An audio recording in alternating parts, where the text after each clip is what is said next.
Road ലെവലിനേക്കാൾ ഉയർന്ന ഒരു സ്ഥലമാണോ നിങ്ങൾ വീട് പണിയാനായി വാങ്ങാൻ ഉദ്ദേശിക്കുന്നത്? എങ്കിൽ എന്തൊക്കെ കാര്യങ്ങളാണ് ശ്രദ്ധിക്കേണ്ടത്? നമുക്കറിയാം, റോഡ് ലെവലിനേക്കാൾ ഉയർന്നു കിടക്കുന്നതുകൊണ്ട് ഒരിക്കലും തന്നെ ഒരു വെള്ളക്കെട്ട് ഉണ്ടാവുകയില്ല. വെള്ളം വന്നു കഴിഞ്ഞാൽ അത് എല്ലാം ഒലിച്ചു പോകും. അതുകൊണ്ട് തന്നെ നമ്മുടെ പ്ലോട്ട് നമുക്ക് മുഴുവനായി ഉപയോഗിക്കാൻ സാധിക്കും. പക്ഷേ എത്ര വരെ ഉയരാം എന്നുള്ളതാണ് നമ്മൾ നോക്കേണ്ടത്. റോഡ് ലെവലിൽ നിന്നും ഏകദേശം 1 മീറ്റർ ഉയരത്തിലൊക്കെയാണ് നമ്മൾ വീട് വയ്ക്കാൻ ഉദ്ദേശിക്കുന്ന പ്ലോട്ട് കിടക്കുന്നതെന്നുണ്ടെങ്കിൽ അത് നമുക്ക് ഉപകാരപ്രദമായിട്ടാണ് മാറുക. നമുക്കൊരു ചെറിയ സ്ലോപ്പിൽ പാത്ത് വേ ചെയ്ത് കഴിഞ്ഞാൽ നമ്മളുടെ ബിൽഡിങ്ങിലേക്ക്, നമ്മളുടെ വീട്ടിലേക്ക് നമുക്ക് എത്തിപ്പെടാൻ സാധിക്കും.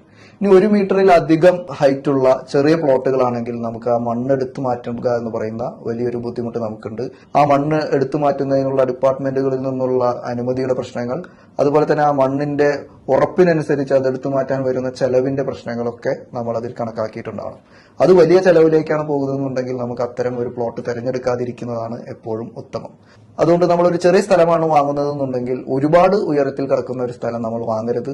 റോഡ് ലെവലിൽ നിന്നുമൊക്കെ മാക്സിമം 1 മീറ്റർ വരെയൊക്കെ ഉയർന്നു കിടക്കുന്ന ഒരു പ്രദേശമാണെന്നുണ്ടെങ്കിൽ നമുക്കത് പ്രിഫർ ചെയ്യാം, വേറെ പ്രശ്നമൊന്നുമില്ല.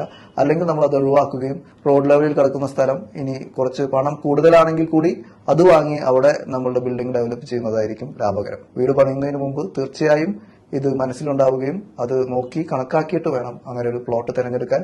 എല്ലാവർക്കും നല്ല ഒരു പ്ലോട്ട് തിരഞ്ഞെടുക്കാൻ സാധിക്കട്ടെ എന്ന് ആശംസിക്കുന്നു. ഈ വീഡിയോ നിങ്ങൾക്ക് ഉപകാരപ്പെട്ടു എന്ന് കരുതുന്നു. നന്ദി.